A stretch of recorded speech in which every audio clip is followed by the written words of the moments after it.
이집트 탈출에 성공한 이스라엘 백성이 호렙산 앞에서 잔치를 벌이고 있었습니다.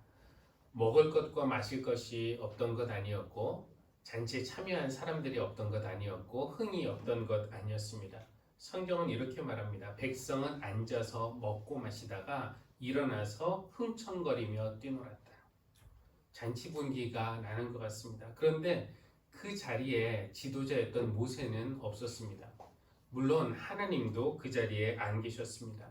하나님이 계셔야 할 그 자리에는 그들이 만든 금송아지가 대신 있었습니다. 금송아지를 향해서 그들이 외친 말, 이스라엘아, 이 신이 너희를 이집트 땅에서 이끌어낸 너희의 신이다. 이게 사실 하나님이 그들에게 십계명, 너희가 나 외에 다른 신은 섬기지 못한다. 그리고 심지어 나를 섬기려는 의도라고 해도 어떤 모양을 본떠서 나랍시고 우상을 만들지 못한다라는 계명을 주신 지 정말 얼마 지나지 않았거든요. 하나님을 무시해도 너무 무시하는 거 아닙니까? 결국 하나님이 안 계신 그들만의 잔치는 재앙으로 끝났습니다. 물론 모세가 중재를 했기 때문에 하나님은 그들을 완전히 없애버리시려고 했던 원래 계획은 바꾸셨지만 그 사건으로 인해서 죽은 사람들이 적지 않았습니다. 아까 예배로의 부름 때 인용했던 시가 생각이 납니다. 우리의 잔치에 먹을 것과 마실 것과 춤과 노래와 금이 있어도 거기 하나님 오시지 않는다면은 그것이 다 무슨 의미가 있겠습니까? 또 하나님이 계시면은 다른 모든 것들이 없는들 어떻겠습니까? 그러니까 우리에게 제일 좋은 것은 하나님이 우리와 함께 계시는 것이라고 말할 수 있겠습니다. 오늘 마태복음 본문에서 예수님은 또 다른 잔치에 대해서 비유로 말씀을 하시는데 어떤 왕이 준비한 자기의 아들의 혼인잔치에 대한 비유입니다. 왕이 종들을 보내서 초대받은 사람들을 불러오게 했습니다. 그런데 그들이 오기를 거절합니다. 왜 안 올까 이상하다 싶으면서도 왕의 기분이 조금은 상했을 겁니다. 그래도 성급한 판단이나 행동은 자제하고 다른 종들을 더 보냈습니다. 혹시 그들이 잘못 이해했을까봐 이번에는 메시지를 확실히 하면서 보냈어요. 음식을 다 차리고 황소와 살찐 짐승을 잡아서 모든 준비를 마쳤으니 어서들 오시라며 그렇게 말을 전했습니다. 그런데도 사람들이 오려고 하지 않았습니다. 5절을 보면 심지어 사람들이 들은 척도 하지 않았다고, 그리고 각자 자기의 갈 길로, 한 명은 밭에 가고 한 명은 장사하러 가고, 예전에 복음 성가에도 있죠. 장가 가야 하고 소도 사야 하고 농가 밭에 가서 할 일은 많아서 다 핑계를 대면서 갔습니다. 근데 이렇게 초대를 거절할 뿐만 아니라 나머지 사람들은 왕이 보낸 그 종들을 붙잡아서 모욕하고 죽이기까지 했습니다. 이 소식을 알게 된 왕은 크게 화를 내죠. 그래서 자기 군대를 보내서 그들을 다 죽이고 그 도시를 불질렀다는 겁니다. 그리고 이제 처음 초대받은 그 사람들은 이 잔치에 참여할 자격이 없다라고 선언을 하고 대신 큰 길로 나가서 아무나 악한 사람이나 선한 사람이나 데리고 와서 이 잔치 자리를 채우라면서 다시 종들을 보냈습니다. 일단 이것이 오늘 그 비유의 앞부분이라고 할 수 있겠는데요. 사실 예수님이 이 비유를 말씀하시기 전에 두 개의 비유를 더 말씀을 하셨습니다. 마태복음 그 21장 중간 이후부터 세 개의 비유가 연속적으로 나와 있는 것인데 그 오늘 비유는 그 세 개의 연속 비유 중에서 마지막 세 번째입니다. 바로 전에 하셨던 비유는 여러분이 지난 주일에 들은 포도원과 수작인의 비유 기억하실 겁니다. 집주인이 포도원을 만들고 그것을 농부들에게 새로 주고 멀리 떠났습니다. 이제 열매를 거둘 철이 되어서 주인은 소출을 받으려고 종들을 보냈지만 수작인들이 어떻게 했습니까? 그 종들을 붙잡아서 때리고 심지어는 죽이기까지 했습니다. 나중에 내 아들은 존중하겠지 하면서 아들을 보냈지만 수작이는 그 아들마저 붙잡아서 그 포도원 밖으로 내쫓아서 죽였다는 겁니다. 그러니까 왕을 무시해도 정말 제대로 무시하는 것이죠. 이것이 이제 포도원과 수작인의 비유이고, 그거 바로 전에 어떤 비유가 있냐면은 두 아들의 비유라는 것이 있는데, 이건 뭐 주일에 설교는 하지 않았지만 여러분들이 알고 있는 그런 비유일 겁니다. 아버지가 큰아들에게 포도원에 가서 일을 좀 하라고 그렇게 이야기를 합니다. 그런데 큰아들이 싫다고 대답을 해요. 그러다가 후에 뉘우치고 포도원에 가서 일을 했다는 겁니다. 이 큰아들이 싫다고 하니까 이제 아버지가 작은아들, 둘째에게 말하겠죠. 근데 작은아들은 기특하게도 가겠다고 그렇게 대답을 합니다. 하지만 실제로는 가지 않았어요. 여기서 예수님이 질문하시는 것이 누가 아버지의 뜻을 행했냐? 답은 뭐 뻔하죠. 말로만이 아니라 실제로 한 그 아들입니다. 그러니까 지금 이 두 아들의 비유, 그리고 포도원과 수작인의 비유, 그다음에 혼인잔치의 비유, 이 세 개의 연속된 비유, 시리즈라고 할 수 있는데, 이 세 비유를 관통하고 있는 주제는 무엇입니까? 아마 거절, 거역이라고 말할 수 있습니다. 포도원에 가서 일하라는 아버지의 뜻을 거절했고, 제때 소출 바치기를 거절했고, 농부들이 그 다음에 혼인잔치에 오기를 거절했습니다. 오늘 출애굽기에서 그 금송아지 사건도 비슷한 주제를 가지고 있는데요. 어떤 형상도 만들지 말라, 우상 숭배하지 말라는 하나님의 계명을 거역했던 겁니다. 이 거절, 거역, 반항, 불순종, 오늘 우리가 읽은 본문에서는 이것이 하나님이 먼저 선택하신 그 이스라엘 백성의 유대인들의 문제로 기술을 하고 있는데, 과연 이것이 그들만의 문제일까? 오늘날 그리스도의 몸인 교회로 부름받은 우리의 문제이기도 한 것은 아닌가? 라는 질문을 스스로에게 던져봅니다. 오늘 혼인잔치의 비유를 좀 더 집중해서 살펴보겠는데요. 이 비유 좋아하는 사람 많이 있을까요? 참 좀 이상하고 당황스럽게 하는 그런 내용들이 많습니다. 그래서 제가 이 비유 처음 읽었을 때는 뭐 이런 비유가 있나 싶어서 적잖게 당황했던 그런 기억도 있는데, 우선 임금의 아들의 혼인잔치에 초대를 받았는데 사람들이 오기를 거절했다는 것이 이상하죠. 임금님이 백성 전부를 오라고 초대했겠습니까? 특별히 선택받은 그런 사람들만 초대했을 텐데, 누구나 가고 싶어하는 저 사람 가서 좋겠다 부러워할 만한 그런 잔치인데 사람들이 가기를 싫어합니다.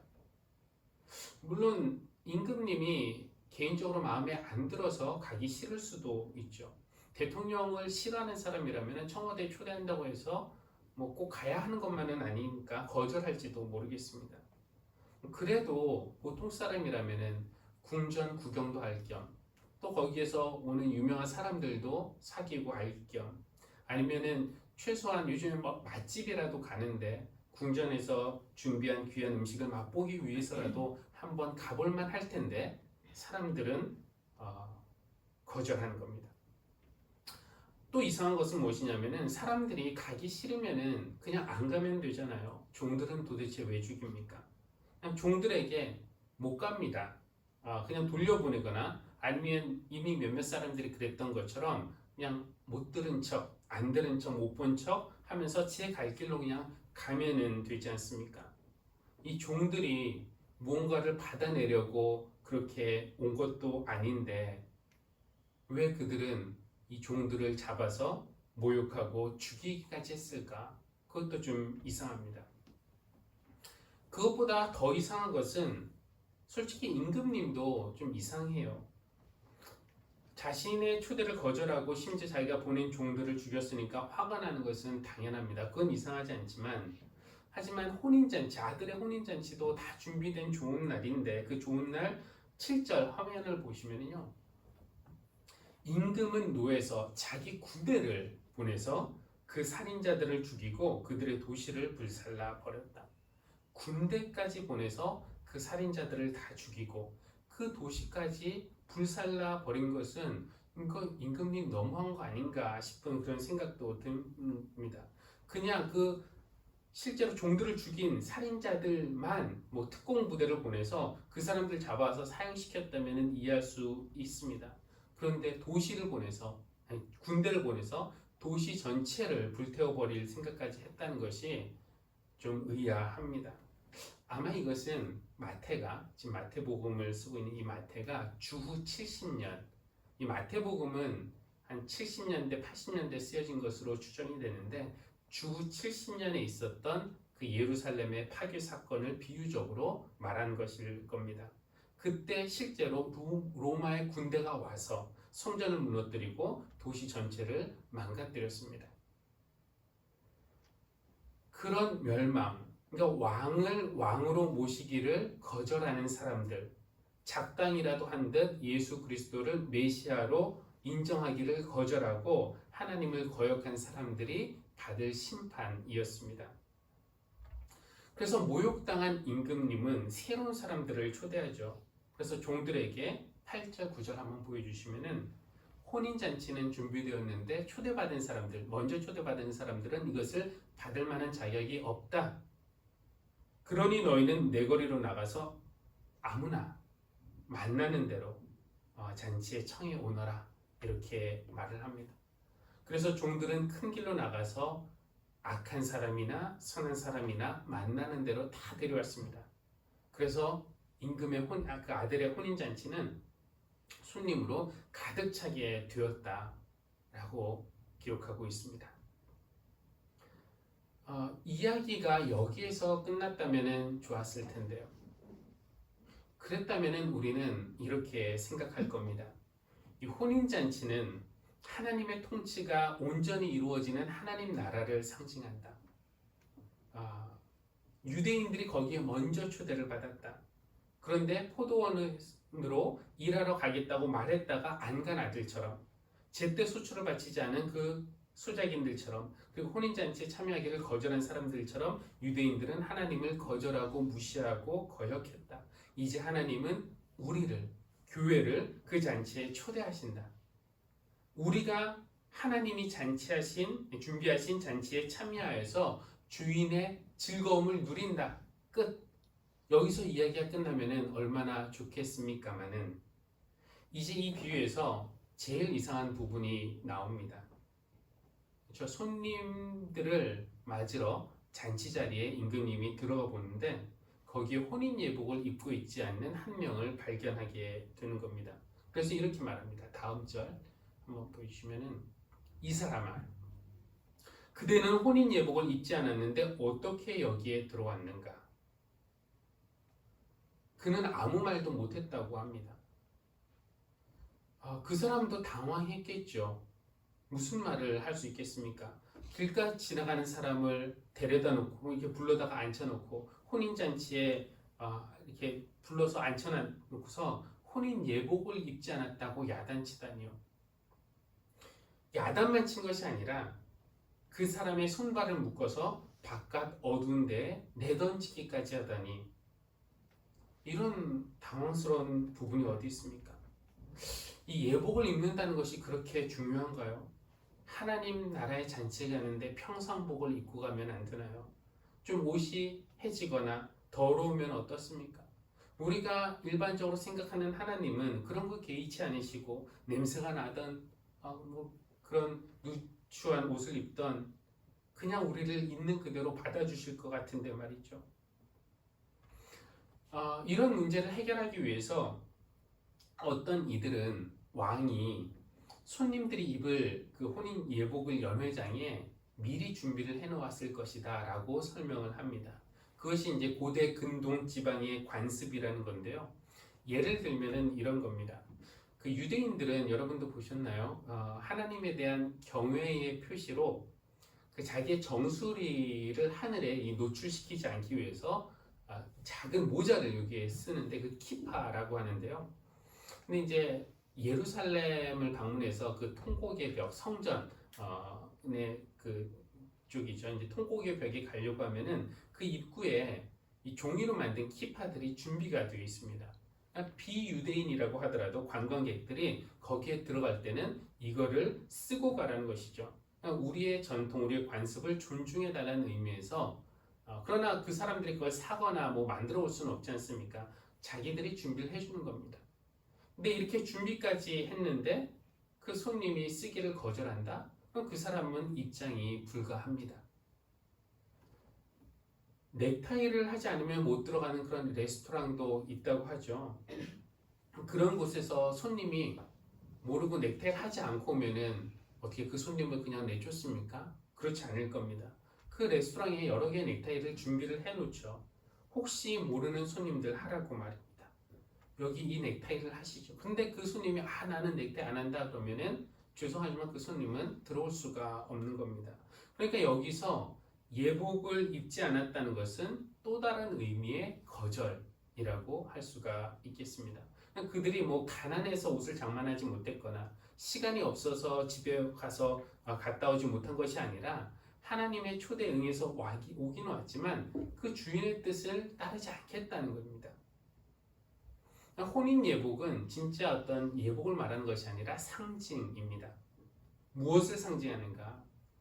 마태복음 전체적인 맥락에서 보면은 예복이 상징하는 것은 그 회개의 열매 혹은 변화된 삶이라고 할 수가 있겠습니다.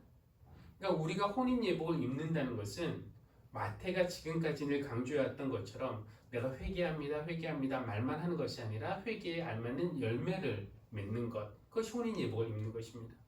혼인 예복을 입는다는 것은 마태가 지금까지 강조한 것처럼 주님, 주님 입으로만 말하는 것이 아니라 주님의 뜻을 행하는 것. 혼인 예복을 입는다는 것은 마태가 지금까지 강조한 것처럼 입으로만 예 하는 것이 아니라 행동으로 예 하는 것을 말하는 겁니다. 이 비유에서 이상한 점들이 많다고 말씀을 드렸는데 그 중에서도 생각해 보면 이상한 것이 하나님이 이 잔치를 연기하거나 취소하지 않으셨다는 것입니다. 초대를 했는데 사람들이 반응이 시큰둥해요. 오지 않겠다고 하면 우리는 보통 그럼 하지 말지 연기하던가 취소하던가 이렇게 할 겁니다. 하나님도 어쩌면 그렇게 하실 수도 있었을 겁니다. 하나님의 잔치, 은혜의 잔치를 거절한 그런 인간들을 괘씸하게 보시고 예수 그리스도를 통한 그 구원의 계획들을 뭐 연기하시면 다행인데 그냥 이것을 취소해 버리셨을 수도 있죠. 그렇게 됐다면은 아무도 구원을 받지 못했을 겁니다. 그러나 이상하신 하나님은 그렇게 하지 않으셨습니다. 취소하거나 연기하지 않으시고 대신 아무나 악한 사람이나 선한 사람이나 가리지 않고 새로운 사람들을 초대하셨습니다. 그래서 유대인에서 끝난 것이 아니라 우리까지도 초대받게 된 것입니다. 그거는 다행스럽고 감사한 일이지만 우리가 그냥 마냥 즐거워하며 파티를 즐길 것만은 아닙니다. 예수님이 마지막에 하셨던 말씀 14절 보여주시면요. 부름받은 사람은 많으나 뽑힌 사람은 적다. 이 말씀을 우리가 명심할 필요가 있습니다. 초대받았다고 해서 저절로 다 구원받는 것 아니고요.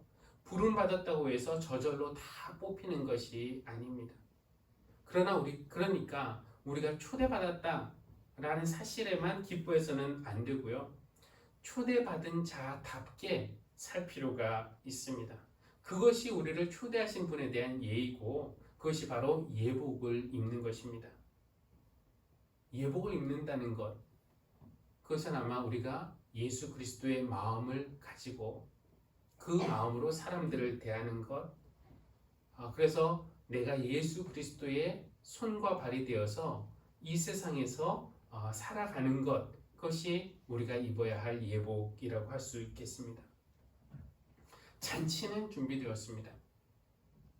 앞부분에서 소개한 시의 시인이 사랑하는 사람을 잔치에 초대한 것처럼 봄의 정원으로 오라 초대한 것처럼 하나님이 여러분을 당신의 잔치에 초대하십니다. 일상에 묶여서 내 삶의 일상적인 패턴이 깨지는 것이 두려워서 뭐 밭에 가야 한다고 장가 가야 한다고 장사하러 가야 된다고 하면서 나에게 주어진 새로운 삶의 기회를 그냥 걷어차시겠습니까?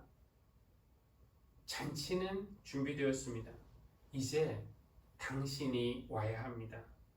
초대하신 분이 요구하시는 그 옷을 입고 함께 하나님의 잔치에 갑시다. 그 사도 바울이 그 편지에서도 그리스도를 옷으로 입으십시오라고 했던 그런 말씀을 많이 했는데, 그 예복을 입기 위해서는 우리가 하나님에 대해서 아는 것, 이것만으로는 충분하지 않고 그 하나님을 사랑해야 합니다. 우리가 예수는 구주시다 입으로 고백하는 것만으로는 충분하지 않고 그 제자답게 살아야 합니다. 우리가 하나님의 초대를 받고 예배 그냥 오는 것으로 충분하지 않습니다. 그 예배 오는 것뿐만 아니라 실제 삶에서 그분의 뜻에 맞게 살아야 하는 것, 그것이 우리가 예복을 입는 것입니다. 잔치는 준비되었고 우리는 초대받았습니다. 만일 여러분이 오시지 않는다면 하나님이 준비하신 모든 것이 무슨 소용이 있겠습니까? 또 만일 여러분이 오신다면 다른 것들이 무슨 의미를 갖겠습니까? 여러분을 초대하며 여러분을 간절히 기다리시는 우리 하나님, 우리가 그 하나님께 나갈 때에 의로운 삶이라는 예복 입고 잔치에 참여하여 하나님이 베푸시는 그 은혜의 즐거움에 참여하는 그런 저와 여러분이 되기를 바랍니다. 아멘. 기도하겠습니다. 하나님, 맑은 표정의 아기만 바라봐도 우리 마음이 맑아지고 넓은 하늘만 바라봐도 우리 마음이 넓어지는데, 주님을 바라보기만 한다면 우리 마음이 주님을 닮아갈 것을 압니다.